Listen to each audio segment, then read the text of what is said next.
여러분 안녕하세요. 함께하는 장기투자 채널 장기투입니다. 지난 8월 10일 크래프톤이 코스피에 입성을 했는데요. 공모가의 90%인 44만 8,500원으로 시작된 시초가는 상장 당일 극심한 변동성을 자랑하다 끝내 공모가를 넘기지 못한 채 45만 4천원으로 장을 마감했는데요. 그 이후에도 미친 듯한 변동성을 보이다가 지금도 공모가를 넘지 못한 43만 7천원의 종가로 주말을 맞이하게 됐어요. 공모주로 크래프톤 주식을 받아 아직도 들고 계신 분들이라면 불안감에 떨고 있으리라 생각이 되고, 크래프톤을 저점 매수의 기회라고 생각하시는 분들은 언제쯤 들어가야 할지 타이밍을 재고 있으리라 생각이 되는데요. 참고로 저도 이번에 아무 생각 없이 기계적으로 평소에 공모주 청약을 하던 것처럼 1억 원이 조금 넘는 돈을 제 명의와 와이프 명의 총 6개의 계좌에 청약을 요리조리 했더니 총 61주 3천만 원이 넘는 공모주가 받아져 버렸어요. 크래프톤의 펀더멘털을 믿고 있었기에 마감 막바지에 당연히 경쟁률이 높아지겠거니 하면서 제대로 살펴보지도 않고 넣었던 청약을 그대로 진행해버린 것이지요. 그리고 청약을 넣었을 때만 해도 중국에서 게임은 정신적 아편이니 어쩌니 떠들었던 것도 전혀 모른 상태였고요. 많아야 1,000만 원 정도나 받아지겠지라면서 막연하게 생각했는데 생각보다 많이 받아져 버렸어요. 그리고 아직도 공모로 받은 주식을 그대로 가지고 있기 때문에 이 단일 종목에서만 지금 마이너스 14%, 그러니까 400만 원이 넘는 손실을 기록 중인데요. 주식으로 장기 투자를 지향한다는 사람이 이렇게 1-20% 손실에 일희일비를 하면 안 되겠지만 그래도 기분이 상쾌한 상태는 아니에요. 그래서 오늘은 저를 위해서 크래프톤의 펀더멘탈을 철저하게 분석을 해보고 정말 장기 투자를 진행해도 되는지 알아보도록 할게요. 이번에 발표한 2분기 실적을 통해서 말이죠. 일단 이번 분기 크래프톤의 매출은 4,593억 달러로 전년 동기 대비 7% 정도 성장을 했고, 직전 분기 대비로는 0.4% 아주 소폭으로 감소를 했어요. 이것만 보면 성장성이 둔화돼서 좋지 않은 모습을 보여줬다고 생각할 수도 있는데요. 작년에 코로나19로 학생들은 원격 수업을, 직장인들은 재택근무를 하던 시절이었고, 올해 2분기는 코로나19 상황이 다소 나아져서 다시 오프라인으로 돌아갔던 시절이라는 것을 감안해야 해요. 그래서 넥슨 같은 경우는 매출이 전년 동기 대비 13% 감소했고, 넷마블은 15.8% 감소, NC소프트는 전년 동기와 똑같은 매출을 기록했어요. 그래서 다른 게임 기업들에 비해서는 훨씬 좋은 성적표를 기록했다고 평가할 수 있겠네요.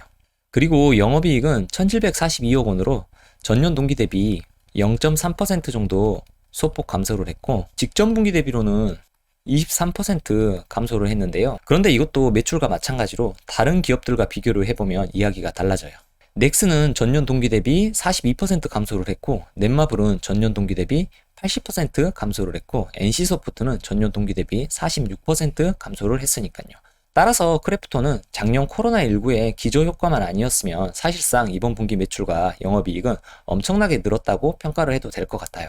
그런데 이번 분기 매출 대비 영업이익률이 직전 분기에 비해서 많이 떨어진 점은 다소 아쉽긴 한데요. 영업이익률이 왜 떨어졌는지는 영업비용을 살펴보면서 그 이유를 알아보도록 할게요. 이렇게 영업비용이 전년 동기에 비해서 많이 올라간 이유는 지급수수료 비용이 올라간 게 결정적인 이유인데요. 이번 분기 지급수수료는 953억 원으로 전년 동기에 비해서 21.7% 증가했고, 직전 분기 대비로도 25.2%나 증가를 했어요.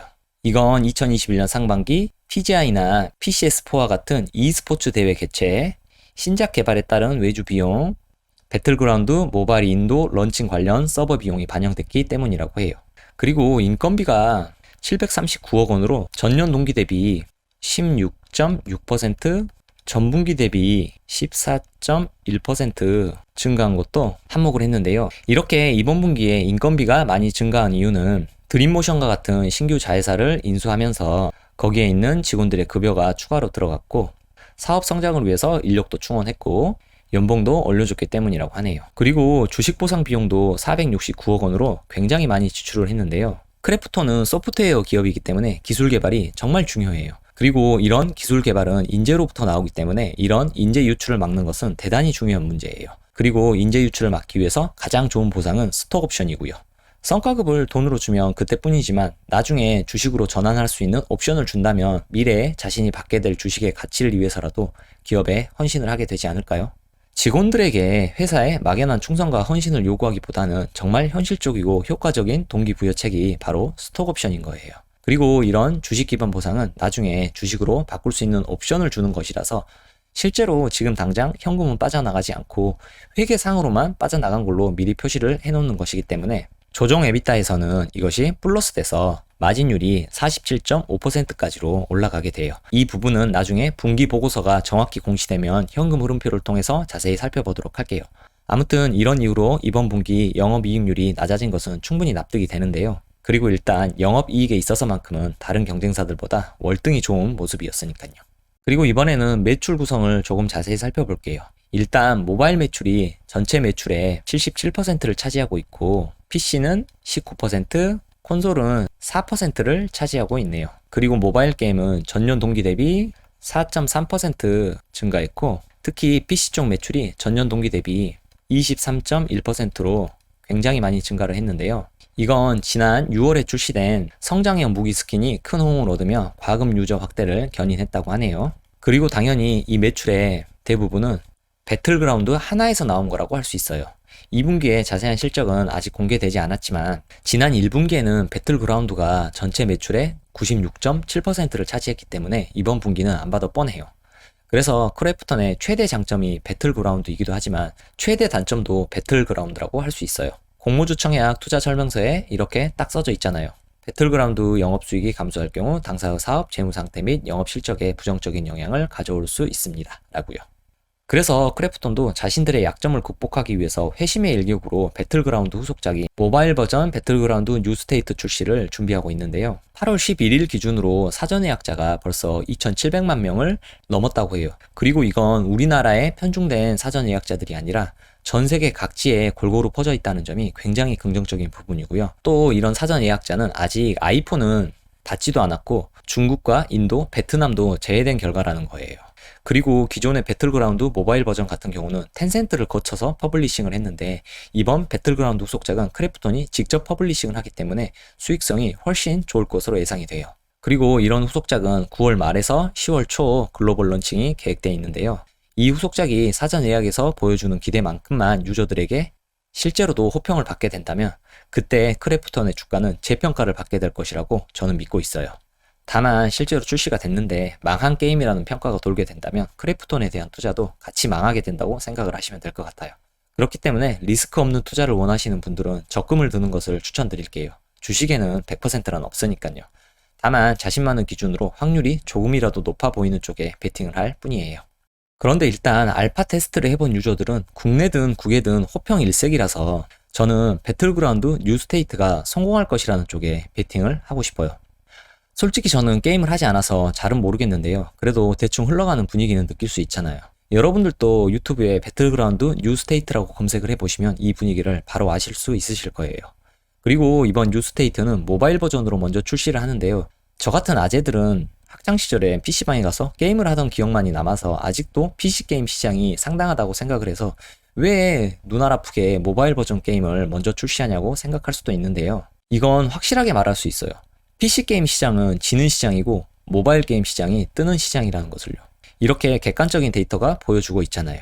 2020년 기준 이 게임 시장은 모바일 게임이 49%를 차지하고 있고 PC게임은 고작 22%일 뿐이고 그나마도 점유율이 점점 더 떨어지고 있어요.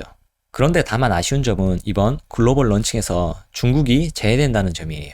중국 시장은 중국 정부로부터 판호라는 것을 받아야 게임 출시를 할 수 있는데 배틀그라운드 1도 판호가 안 나와서 텐센트를 통해서 화평 정형이란 게임으로 출시를 하고 기술료를 받는 형식으로 런칭을 했는데 아마 배틀그라운드 후속작도 그런 방식으로 출시를 하지 않을까 싶어요. 그렇기 때문에 중국 출시는 조금 시간이 걸리겠다고 예상을 할 수 있겠네요. 그리고 이번 공모주 청약을 진행할 때 증권 신고서에서 밝혔듯이 크래프톤 매출의 71.8%는 A사라는 매출처에서 발생을 시키고 있어요. 크래프톤 측은 A사가 어디라고 밝히지는 않았지만 이건 누가 봐도 중국의 텐센트인데요.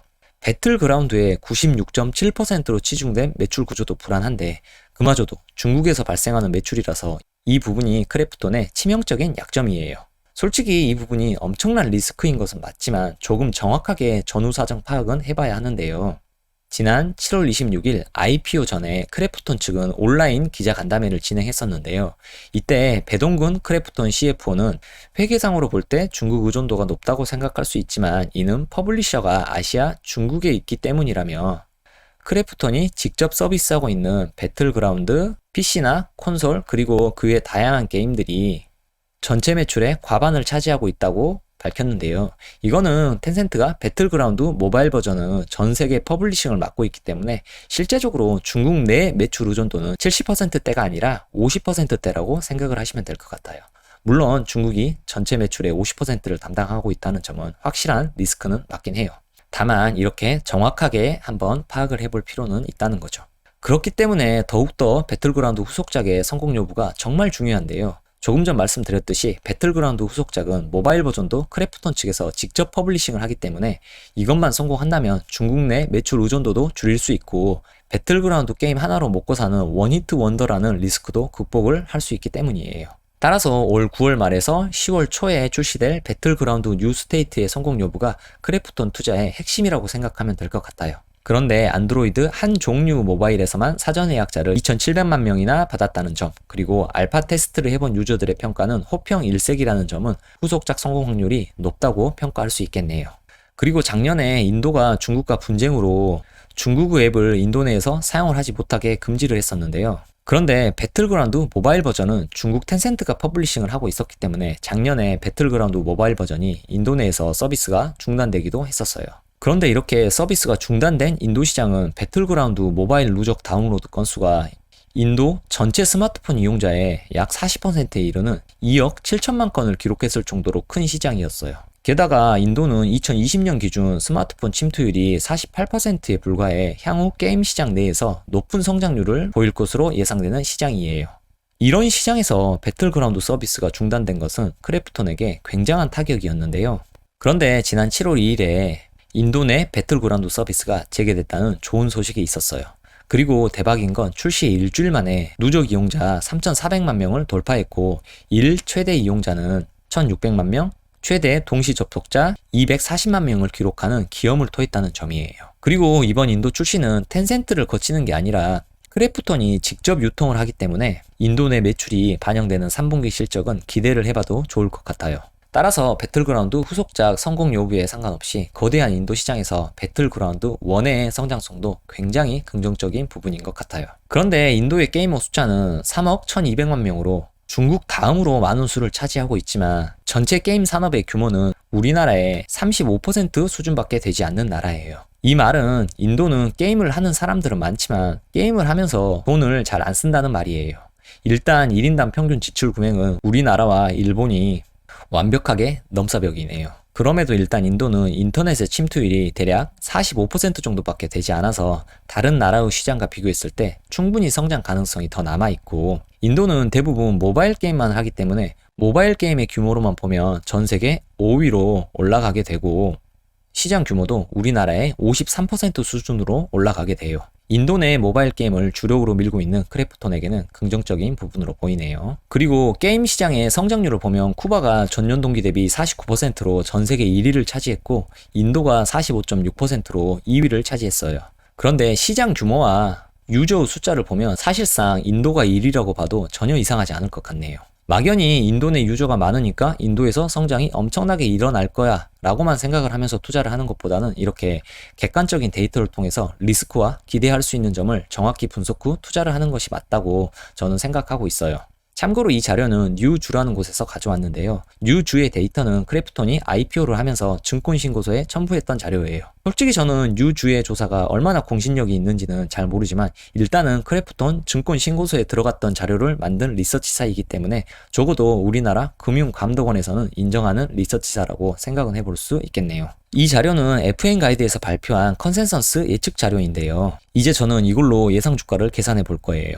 아니 기관에서 이번에 공모주로 받은 주식 비싸게 팔아먹으려고 뻥튀기한 컨센서스 예측치를 어떻게 믿냐고 물을 수도 있는데요. 물론 합리적인 의심을 하는 것은 바람직하지만 카더라에 의존한 맹목적인 비난만을 한다면 주식시장에서는 살아남을 수 없어요. 각종 음모론이 판치는 곳이 바로 이 주식시장이니까요. 보자고요. 일단 상반기에 3,302억 원은 순수익을 기록했으니까 남은 6개월 동안 3,800억 원 정도만 매출을 발생시키면 이런 컨센서스 예측치를 달성할 수 있는데요. 이번 1, 2분기 실적은 인도에서 배틀그라운드 서비스 중단으로 인도 내 매출이 반영된 것도 아니니까 3분기 실적에는 분명 인도 내 매출이 반영될 것이고 4분기에는 배틀그라운드 뉴 스테이트의 매출도 반영될 것이기 때문에 7,115억 원의 컨센서스 예측치는 그렇게 뻥튀기 된 수치는 아니라고 저는 개인적으로 판단을 하고 있어요.